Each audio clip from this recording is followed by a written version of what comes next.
Secondary color correction refers to changing the color or tonality of a region within a clip. That is, let's say just the sky, or an object, or an article of clothing, something like that. So I'm going to show you several methods in this lesson. So go to Working Files, double click on that, open up Projects, and scroll on down to 1106 Secondary Color Correction. Now some effects have a secondary color correction option, so I want to look at that first. I'm going to make this active over here, go to Effects, and I want to show you Fast Color Corrector and Luma Curve. Now we've worked with both of those guys. If you look at Fast Color Corrector and scroll down here a little ways, you will see no option for secondary color correction. The two main color effects that have secondary color correction options are the three-way color corrector and RGB curves. So I'm going to delete this one for now. Luma Curve, however, does have that option. So we're going to use Luma Curve first, and then it kind of introduces you to the whole subject. Here we've got Luma Curve, and it's got this secondary color correction group down here. You open it up, and it opens up a whole lot of stuff. What you do with secondary color correction is that you select some area within the clip based on hue, saturation, and luma. And then any changes you apply using the Luma Curves will affect only that selected region. So we're going to select this bright area of the mountain, which is just a bit too bright, I think. I'm going to bring down just the bright area of the mountain. So I'm going to click on this little eyedropper tool to make a selection. So I can see what I've selected. I need to turn on this mask. So I click that. And right now you get this white blank slate. Don't panic. It's no big deal. You need to define the area that you're going to mask. So I click on the eyedropper tool, and once I do that, it turns everything back on and says, okay, what area do you want to select? What area do you want to designate as the area you want to fix? So I'm going to click on the snow here and click on that. And then that should add some of that area to our mask. Now you can probably barely see that there are a few little white dots there that are now defining the area that we're going to fix. But usually one click with the eyedropper tool is not enough. You got to go back and click it again. So I click on the eyedropper tool with a plus sign. I want to add to my selection now. I click on another white area here. That expands the area that we're selecting. It expands this mask that we're creating of the stuff that we want to work on. And that may be enough here. If I click on this a few more times with the plus sign, it probably won't make much difference. Now we need to further define this using these three things down here, hue and saturation. Let me scroll down here to get luma and luma. We're going to define that area a little bit more precisely using these guys. And right away you're going, wow, look at all this stuff here. What these guys do is they define the area that falls into the mask as you've selected it. So that you've selected this stuff, believe it or not. You've selected that hue range, that saturation range, and that luma range. It's very bright. It's pretty much unsaturated. And we've got that wide range for hue because it's white. So we want to sort of expand this if we can, include more things in it. If we try to expand it based on hue, it probably won't go too much different because it's already white. Let me just drag this to the left. These little squares here indicate what's in the region. The triangles indicate what's kind of falling off at the edges to make it kind of a soft choice. Drag it to the left there, and you can see we expanded just a little bit there. But let me look at saturation. Drag this to the right a bit.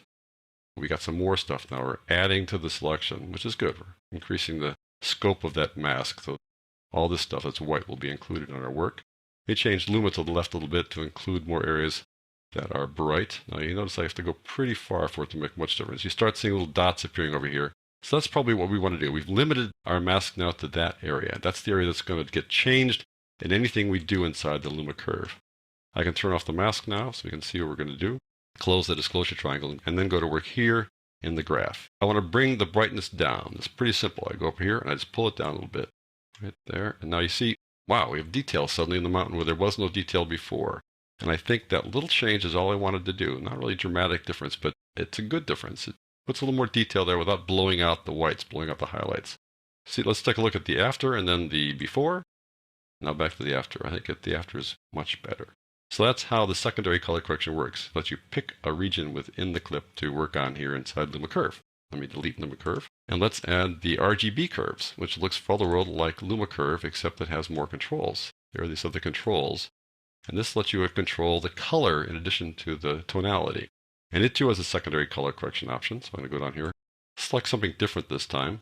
I want to select the sky. So I click on the Show Mask button so we can see our mask. Click on this little eyedropper tool. Click on the sky. And right away, this is our mask. This is the area we've selected. I can try to expand that view a little bit by clicking on the eyedropper tool, the plus sign. Maybe going down here in this area, clicking there. It does expand it pretty well. Now we can open these three areas and do further refinement of what we've selected. Refinement of the mask. I think the one area that's going to make a difference is Luma. Let me expand that a little bit and see if we can include more area in the selected area for the mask. I think we got a pretty good mask now. I don't want to have it leak into the other area there, so let's see how far we can go and get away with this. Okay, there's the area that's in our mask. That's the area that will be changed if we change the color. So I'm going to turn the mask off now, go back here. Any changes we make now will affect just that area. So if I were to drop the luminance on it, it would look like that, which is not what we want to do here, but you can do that. There are various ways to adjust how this works. Let's make the blue brighter, add more blue to it. If we want to take the red out, which is kind of what we're doing, we're adding blue. It makes it even bluer that way. I want to take the green out to make it bluer that way too. There's a couple of ways to deal with that. So we can make the blue sky bluer and also change the tonality of it. But we're only changing the sky because that's what was selected inside the secondary color correction option inside this effect. All right, let's go on to the three-way color corrector. Double click on that and take a look at it. This is really the granddaddy of all the color correction effects. It's because you can control the color within three different zones, the shadows, the midtones, and the highlights. It too has a secondary color correction option right there, exactly the same as the other two that I've shown you. But it also has something called the tonal range definition. When Premiere looks at a clip, it decides what falls into the range of shadows, midtones, and highlights. And you can see that by opening this up and clicking on this Show Tonal Range button. And there you go. Those are the highlights, those are the shadows, and the light gray area are the midtones. That's what Premiere Pro designates as shadows, midtones, and highlights. So any color changes you make with these wheels, if you make a color change to the shadows, it'll affect just the black areas. Make a color change to the highlights, it'll affect just the white areas, and you get the midtones, right? Well, sometimes you might want to expand or contract the zone, the definition. That's something you can do here inside the three-way color corrector. So, I want to make these midtone areas here more like shadows. So I'm going to go down here and expand the view of what I'm going to define as a shadow over here to the right. And now more areas are going to fall into the shadow area. So now if I make changes to the shadows only, it'll affect all that stuff. That's what the tonal range definition does. So I'm going to turn off this little checkbox there. And now I'm going to make a change to the color here to the shadows. Let me just pull the shadows more toward red and watch how they're getting redder there, richer red. That's something you can do if you want to do this. I can, of course, change the other direction. That's not necessarily what I want to do, but I'm affecting just the area that I defined as shadows. Instead of just this black area being the shadows, I've also said these are shadows too. Even though they don't look like they're shadows, I'm saying they're shadows because that's what I want to control. And that's what the tonal range definition does. So I think you get a sense for how those secondary controls work in both tonality and color, and here in the three-way color corrector with the tonal range definition. And I think you get a sense too of how the three-way color corrector works. It's really a step up from the fast color corrector. Let me just turn that off or delete it to get rid of it. I want to move on down the line to a couple of other effects that we can use that select areas within a clip. And we've touched on these before, but I just want to remind you about them. So I'm going to change the color first. The way change to color works is that you can pick a color in here and change it to something else, which is kind of nice. Go to Effect Controls. I'm going to pick a color by using the little eyedropper tool and select this yellow here. Now we're going to change it to something else. Change it to, let's say, blue, for example, like that. And then I can change it from the hue to hue and saturation, which is kind of a more comfortable way to do things. And I can change the softness, which kind of makes it a little less extreme, and other characteristics here as well that you can adjust in terms of how tolerant, how wide the area you've selected based upon the hue, lightness, and saturation. So let's change to color. I want to leave a color behind and make everything else desaturated. I'm going to decolor everything else. So I double click on Leave Color for this fellow here. There you go. Go to You. And then it says, which color are we leaving behind? What color do we want to keep? So I click on this thing, I want to keep the purple. Then everything else I'm going to decolor. So how much do I want to decolor? That's up to this little slider here, but make everything else kind of grayscale. Get rid of the saturation there and just leave the purple behind. There we go. And then the tolerance and the edge softness and how we match colors. A couple ways of doing that. You see how that works. Now what's interesting is if I add the change to color to that one. I'm going to double click on that. Change to color. Go back here.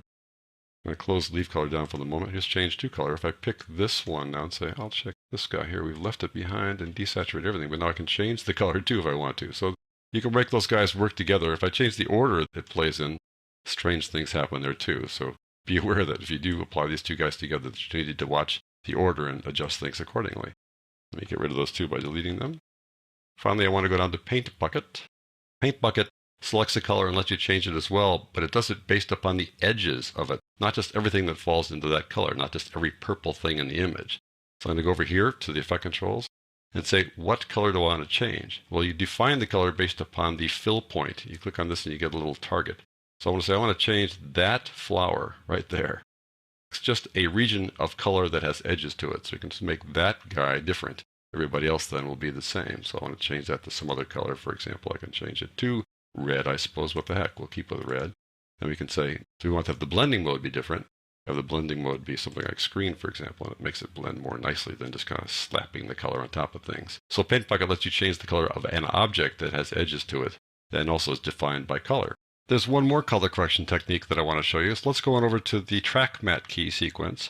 Now over the pianist's shoulder here, you can see that the windows are just a little too bright. So I want to tone them down. And I'm going to do that by using a track matte key. And I have a separate chapter on track matte key, so I'm just going to quickly run through this one. The way I do that is I need to create a mask, a graphic that covers that up. And the way I do that is I make that inside the titler. So here's how that mask looks. I'm going to turn off the view here just to show you the mask. It says these two white areas. This one's got a gradient on it because I want the gradient to be kind of soft around her head because her head moves back and forth. I don't want a really hard edge there where we're trying to make that bright window go away. So I just create this little guy inside the title like this little graphic. And I put that graphic on this top track. It looks like that on top. You see the graphic showing up there? And what I do is I take that graphic and embed it inside this clip below it. Now this clip below it, I've applied a Luma curve to this clip. Let me take a look at the Luma curve there. I brought down the brightness of the windows and as a result brought down the brightness of the room. If I turn off Luma curve for a second, you see that's how bright it was originally. Now I've brought it down to make a little more detail show up on the windows. So the whole thing is now darker, but I want to limit the area that's darker to just the windows. And the way I do that is with something called a track matte key right there. And the track matte key says you need to use a matte on another track. Well, the matte is right there on track 3. I need to use that with this effect. So I'm going to turn this on now, and it shows you the area that's been defined here and the area that we've toned down. And now I turn on the clip below it. Now we've affected how the windows no longer are so bright.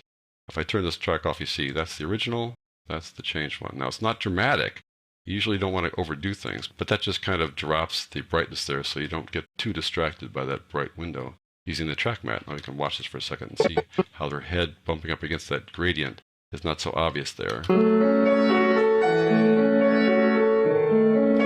there you go, that's a track matte key, and we can adjust things if we want to. We can go back to this clip here, go back to the Luma curve and open it up. If we want to make it even darker, we can, like that, but after a while, at a certain point, it gets a little obvious that we've done something horrible to that window, so I'm going to take it back up to something like that, where we've just made a subtle difference.